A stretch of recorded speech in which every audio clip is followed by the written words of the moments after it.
Hello everyone, आशा करता हूँ आप सभी बहुत ही अच्छे से होंगे और आपकी एग्जाम की प्रिपरेशन भी काफ़ी अच्छे से चल रही है। मेरा नाम है केतन और आप सभी का रीजनिंग इस इंपॉर्टेंट लेक्चर में एक बार फिर से बहुत बहुत स्वागत है। और जैसा कि आप सभी जानते हैं कि हम लोग ब्लड रिलेशन पढ़ रहे थे और इससे पहले मैंने आपके साथ 6 लेक्चर्स शेयर कर दिए हैं इंक्लूडिंग बेसिक्स। तो ये अब आपका 7th लेक्चर होगा ब्लड रिलेशन पर, जिस पे हम कुछ और इंपॉर्टेंट जो 2-3 क्वेश्चन है वो देखेंगे और ये अच्छे क्वेश्चन है, यकीन मानिए। ठीक है, जैसा पहला वाला जो क्वेश्चन है वो भी काफ़ी अच्छा है। ये क्वेश्चन पूछा गया क्वेश्चन है प्रीवियस ईयर एसएससी सीजीएल के अंदर, तो आप इसको भी ध्यान से करेंगे। बल्कि तीनों के तीनों क्वेश्चन पूछे गए हैं और मैं अपनी वीडियोज़ में आपको प्रीवियस ईयर क्वेश्चन भी कराता हुआ चलता हूँ। ऑफकोर्स मैं उसकी आपको इन्फॉर्मेशन नहीं देता कि ये क्वेश्चन इस वाले ईयर में आया है, तो इट डजंट मीन कि मैं आपको प्रीवियस ईयर क्वेश्चंस नहीं करा रहा। ठीक है, ऑफ कोर्स मैं करवा रहा हूं आपको। ओके, तो आपका काम ये है कि उन क्वेश्चंस को आप प्रॉपर बनाते चलिए अपनी नोटबुक में, उसका सोल्यूशन लिखते चलिए और अपनी प्रैक्टिस भी साथ साथ में किसी स्टैंडर्ड बुक से करते चलिए। लगे हाथ, अगर हम पीडीएफ्स की बात करें तो पीडीएफ्स ये आपको सभी लेक्चर्स की बहुत ही जल्दी मिल जाएंगी। एक कंपाइलेशन उनका चल रहा है। आप ये मान के चलिए कि 30th अप्रैल से पहले you will be getting all the PDFs available on the application. ठीक है, तो ये आप ध्यान रखेंगे। तो पीडीएफ्स के लिए प्लीज अभी थोड़ा सा पेशेंस रखिए, बाकी लेक्चर्स आपको सारे के सारे टाइम से मिल जाएंगे। ठीक है, आइए पढ़ते हैं। लिखा हुआ है कि a boy introduces a girl as the daughter of the son of the mother of his aunt. ठीक है, तो यहाँ पे आंट की बात हो रही है। द गर्ल इज बॉयज, तो गर्ल जो है वो लड़की की क्या लगी। हिंदी में मैं आपको क्वेश्चन समझाने की कोशिश करता हूँ। एक लड़का है वो एक लड़की का परिचय करवाता है और इस तरह से करवाता है। ठीक है, एक लड़का एक लड़की का परिचय कुछ इस तरह से करवाता है कि वो जो लड़की है वह लड़की जो है उसकी बुआ मतलब लड़के की बुआ। देखो यहाँ पे क्या लिखा है, हिज आंट। हिज आंट मतलब लड़के की आंट। हिज वर्ड किसके लिए आता है, लड़के के लिए आता है। तो वो जो लड़की है ना वो उस लड़के की बुआ की माँ के बेटे की बेटी है, इस तरह से कहा जा रहा है। ठीक है, तो अगर इतनी बड़ा रिलेशन बोला गया तो ऑफकोर्स इसको अब हमें थोड़ा सा देखना पड़ेगा। तो अब आप समझो, मान लीजिए कि ये एक लड़का था। इस लड़के ने कहा कि एक ये लड़की है कोई, ठीक है, जिसके बारे में हमें नहीं पता। लड़का है ए, लड़की है बी। ए कहता है कि ये जो बी है वह किसके लिए आया, बी के लिए आया। ये जो बी है ना ये उसकी बुआ मतलब लड़के की बुआ। अब आप देखो लड़के की बुआ कैसे आएगी, है ना, ये आपको पता होना चाहिए। तो लड़के की बुआ का मतलब ये है कि लड़के के एक फादर होंगे, ठीक है, और लड़के के फादर की एक बहन होगी। ठीक है, तो मान लीजिएगा लड़के के फादर सी हैं और उनकी बहन डी है, तो एक बुआ तो ये डी हो गई, है ना, बिल्कुल पॉसिबल है। तो लड़के के फादर की जो बहन है वो लड़के की बुआ है और लड़के की बुआ की माँ, तो लड़के की बुआ की माँ जो होंगी वो इन दोनों की एक्चुअली में माँ होंगी, जो कि हमने बोल दिया ई, जो कि लड़के की दादी लगेंगी। समझ में आ रहा है, लड़के की बुआ की माँ का मतलब होता है लड़के की दादी। तो लड़के की दादी के बेटे, ठीक है, तो अब इनका बेटा, अब इनका जो बेटा है वो सी भी हो सकता है ना, और हो सकता है कि इनका कोई और बेटा हो जिसका नाम एफ हो। तो आप इस बात को डिनाई थोड़ी कर सकते हैं भाई, एफ और सी में कोई भी हो सकता है। इकलौते बेटे की तो यहाँ पे बात करी नहीं गई कि द ओनली सन बोल देता, ओनली सन तो बोला नहीं गया, इकलौता बेटा तो बोला नहीं गया। तो हो सकता है कि सी ही हो उनका बेटा, हो सकता है सी के अलावा कोई एफ बेटा भी हो इनका, बिकॉज इकलौते की बात नहीं कही गई क्वेश्चन में। ठीक है, बेटे की बेटी है, तो अगर मान लो इस बेटे की बेटी है तो ये बी इसके साथ आएगी जो कि इसकी बहन बन जाएगी। समझ में आ रहा है। लेकिन अगर ये बी जो है ये इनकी डॉटर है तो ऑफ कोर्स ये सगी बहन तो नहीं होगी, लेकिन हाँ आप क्या बोल सकते हो कि ये आपकी सिस्टर इन लॉ हो सकती है। तो ये दोनों बातें चल सकती है, मतलब कजन हो सकती है। तो अगर ये सी की बेटी है तो ये भाई आपकी बहन लग जाएगी, मतलब ए की बहन लग जाएगी। लेकिन अगर ये एफ की बेटी है ना तो फिर ये ए की क्या लगेगी, सिस्टर इन लॉ लगेगी, मतलब ये कजन हो सकती है। समझ में आ गया आपको। तो आपका आंसर अभी श्योर नहीं है, तो बहुत से बच्चे क्या करते हैं इसमें आंसर सिस्टर टिक करके चले जाते हैं। तो याद रखिएगा, आप बाय डिफॉल्ट मान लेते हो कि सी की ही बेटी होगी बी, है ना, तो ऐसा जरूरी थोड़ी है, हो सकता है कि इनका एक बेटा कोई और हो। तो अगर ऐसा है तो ऐसे में आपके दोनों आंसर्स एग्जिस्ट करते हैं, सिस्टर भी और सिस्टर इन लॉ भी। तो आपका सही आंसर होगा option number D, sister oblique sister in law. ठीक है, तो ये एक अच्छा क्वेश्चन था जो कि उम्मीद मैं ये करता हूं कि आप सभी ने सही किया होगा। लेकिन अगर आपको कोई प्रॉब्लम इसमें लगी कि आप नहीं समझ पाए ऑफ कोर्स, तो फिर आपको ये एक्सप्लेनेशन देखना जरूरी है। क्लियर है। चलिए नेक्स्ट क्वेश्चन की बात करेंगे। अगला क्वेश्चन जो है वो भी बहुत ही ज्यादा अच्छा क्वेश्चन है, ऑफ कोर्स प्रीवियस ईयर का पूछा गया क्वेश्चन है। देखिए आपसे कहता है कि P Q R S T U are 6 members of a family. ये 6 लोग हैं, ये एक परिवार के सदस्य हैं। In which there are 2 married couples, और बोला जा रहा है कि 2 ऐसे लोग होंगे जो कि विवाहित होंगे। तो आप इस बात को देखिए, मान लीजिए कि एक विवाहित जो कपल है वो कोई ये होगा, ऑफ कोर्स इनका एक बेटा भी होगा, ठीक है, और उनको भी क्या होना चाहिए, विवाहित होना चाहिए, ऐसा कंडीशन हो सकती है, बिकॉज एक परिवार की बात हो रही है, इन अ फैमिली, है ना, इन अ फैमिली। अगर आप ये सोचो कि भाई इनकी बेटी हो जाए और बेटी मैरिड हो जाए, तो बेटा अगर बेटी मैरिड होगी ना तो फिर परिवार अलग हो जाएगा, समझ रहे हैं, बिकॉज बेटी का जो हस्बैंड होगा वो इनकी फैमिली का नहीं होगा। तो अगर फैमिली को सेम रखना है ना तो इनका बेटा ही होना चाहिए और बेटे की शादी भी होनी चाहिए, समझ में आ रहा है। तो ये जो है अब ये एक फैमिली चल रही है। अब आप कहोगे सर ये पर्सन, ये जो फीमेल है ये तो किसी दूसरी फैमिली की हो गई होगी, है ना, तो मैं आपकी बात बिल्कुल इस चीज को समझ सकता हूं, लेकिन एक फैमिली हमें इन्हीं से ही मिलेगी, बेटे से ही हमारी सेम फैमिली मिलेगी। अभी इनकी फैमिली आगे कंटिन्यू हो सकती है ना, हम इनको भले इंक्लूड ना करें, लेकिन अगर मैंने इनको यहाँ पे फीमेल कर दिया ना इसको, तो फैमिली तो यहीं पे खत्म हो गई, आप समझ रहे हो, फैमिली सिर्फ यहीं पे खत्म हो गई, आगे बात ही नहीं बनेगी, बिकॉज अब दूसरी फैमिली शुरू हो जाएगी। तो इसलिए यहाँ पे बेटा लेना जरूरी है। तो यहाँ पे जो की बात बोली गई थी कि 2 मैरिड कपल्स हैं, तो 2 मैरिड कपल्स हमने ले लिए। आगे चलते हैं। T is a teacher and is married to a doctor. T जो है वो एक टीचर है और उसकी शादी हुई है किससे, एक डॉक्टर से। तो इस बात को लिख लेते हैं कि जो टी है ना वो एक टीचर है, ठीक है, तो टी क्या हो गई भाई, टी एक टीचर है और इसकी जो शादी हुई है, शादी है तो ऑफकोर्स इसको क्रॉस करेंगे, और ये इसकी शादी किससे हुई है बताइए, एक डॉक्टर से हुई है, ऐसा हमें कहा गया है। हु इज, अब ये हु नाम का वर्ड किसके लिए आता है, पास वाले के लिए, पढ़ा चुका हूं आपको ये मैं, है ना, ये मैंने आपको सीक्वेंस एंड ऑर्डर टेस्ट में पढ़ाया है, ये आप देखिए वीडियोस। तो who is mother of R, तो ये हु किसके लिए आया, डॉक्टर के लिए, तो मतलब डॉक्टर मदर है, डॉक्टर मदर है अगर, तो डॉक्टर को क्या होना पड़ेगा, फीमेल, अगर ये फीमेल है तो इनको क्या होना पड़ेगा, ऑफकोर्स मेल, और ये मदर है किसकी, आर और यू की, मतलब इनके आगे 2 बच्चे हैं, एक आर है और एक यू है, ऐसा बोल दिया गया है। समझ में आ रहा है आपको, ये फैमिली का ट्री अलग है, ये दोनों, ये पूरा एक स्टेटमेंट हमने अलग से लिख लिया।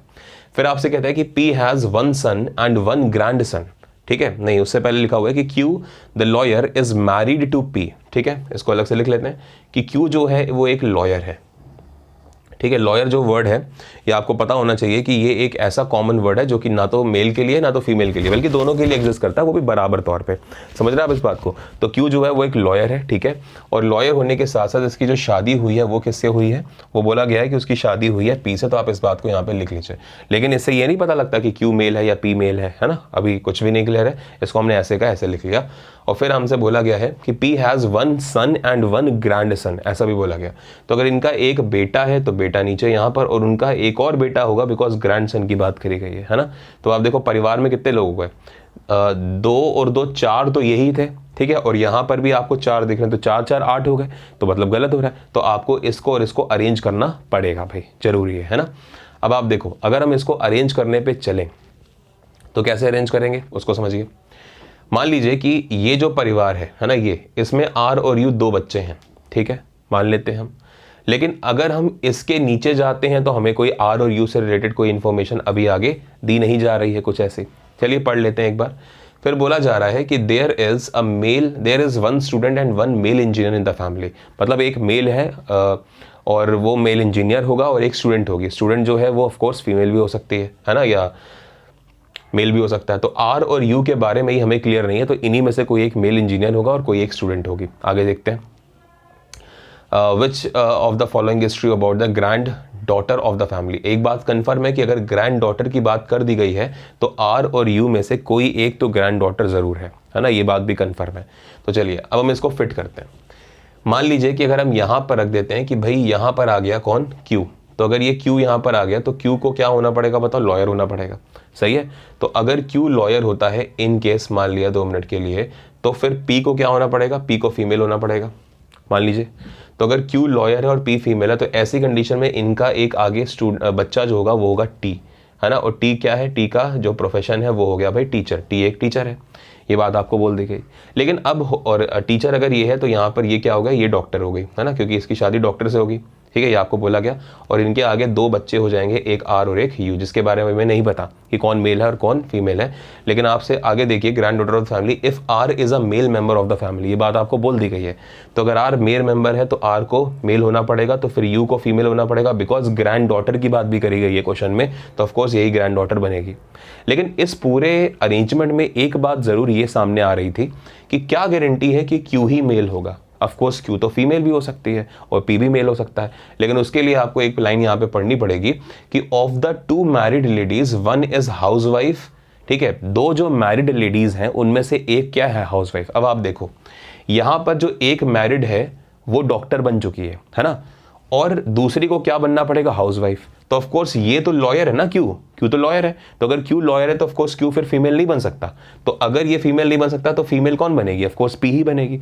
पी को ही फीमेल बनना पड़ेगा, और अगर पी फीमेल बनती है तो पी को क्या होना पड़ेगा, हाउसवाइफ होना पड़ेगा। तो क्यू क्या हो गया, मैरिड होके मेल हो गया। तो इसलिए मैंने क्यू को लॉयर में कर दिया, और यहाँ पे आपको पता लग गया कि पी क्या है बताइए, तो पी हो गई आपकी हाउसवाइफ। क्लियर है। यहाँ पे टीचर हो गया। अब आप देखो आपके पास 1 2 3 4 5 तो आ चुके हैं, ठीक है मेंबर्स। एक ही मेंबर मिसिंग है, वो कौन है बताइए, वो है आई गेस आपका पी क्यू आर एस। वो एस है, तो एस ही क्या होगा बताइए, एस होगी डॉक्टर। क्लियर हो गया, बिकॉज एक पर्सन मिसिंग था तो एस हो गया, एस हो गई। अब यहाँ पे देखिए सब कुछ क्लियर है, और आर क्या है, ग्रैंडसन, और यू हो जाएगी यहाँ पे ग्रैंड डॉटर। ठीक, अब उसने आपसे क्या बोला कि एक मेल इंजीनियर था और एक स्टूडेंट थी, है ना। तो मेल इंजीनियर है तो ऑफ कोर्स मेल है, तो ये आर को ही इंजीनियर होना ज़रूरी है, और ये क्या हो जाएगी बताइए, जो ग्रैंड डॉटर है वो हो जाएगी आपकी स्टूडेंट। समझ में आ गया। तो इस तरह से हमने क्या करा, हमने अपने इस फैमिली का जो ट्री है उसको हमने कंप्लीट कर लिया। ठीक है, उम्मीद करता हूँ कि आपको समझ में आ गया होगा। अब क्वेश्चन में पूछा गया था कि देखिए ग्रैंड डॉटर के लिए क्या सही है, which of the following is true about the grand daughter. तो ग्रैंड डॉटर जो है वो स्टूडेंट है, ये बात सही है, तो she is a student. Option number C जो होगा वो यहाँ पर सही हो जाएगा। समझ में आ रहा आपको। तो इस तरह से हमने अपने इस क्वेश्चन को कंप्लीट कर लिया।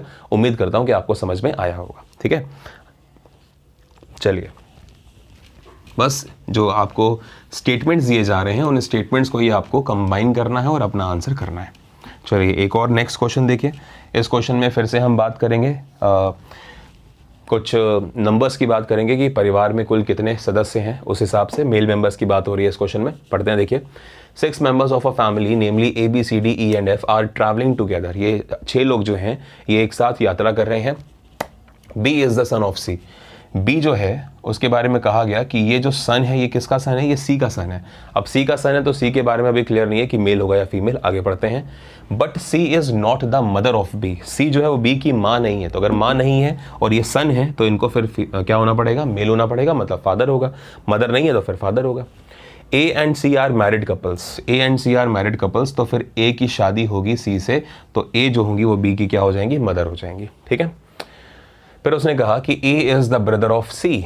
ई जो है वो सी का भाई है, तो अगर ई सी का भाई है तो आपने यहाँ पे लिख दीजिए कि भाई ई सी का भाई हो जाएगा। ठीक है, इसके बाद देखिए क्या बोला गया, D is the daughter of A. जो डी है वो ए की डॉटर है, तो अगर ए की डॉटर है तो ऑफकोर्स इसकी भी डॉटर होगी, है ना, और अगर डॉटर है तो ये आपस में भाई बहन हो जाएंगे। ठीक है, फिर उसने बोला है F is the brother of B. F जो है वो बी का भाई है, तो मतलब इनका एक बच्चा और है सी और ए का, जो कि कौन है, एफ, तो एक बच्चा इनका यहाँ पे ये भी हो गया। ठीक है, तो इस तरह से हमने ये भी क्लियर कर लिए। फिर उससे बोलता है कि how many male members are there in the family. तो ये पूरा परिवार एक ही है, इस पॉइंट को ध्यान रखिएगा।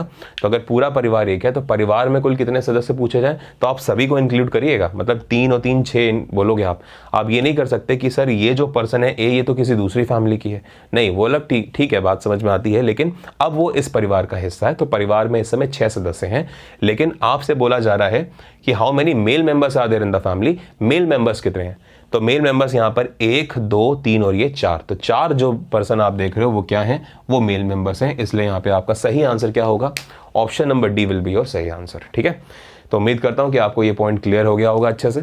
ओके, एंड नेक्स्ट जो होगा उसमें हम देखेंगे, मतलब जो नेक्स्ट पार्ट होगा उसमें हम कुछ कोडेड ब्लड रिलेशन के जो क्वेश्चंस हैं उनको हम करेंगे ध्यान से, अच्छे से, और उम्मीद करता हूं कि आपको ये जो वीडियो है इसमें तीनों क्वेश्चन से क्लियर हो गए होंगे। कोडेड ब्लड रिलेशन जल्दी से शुरू करेंगे।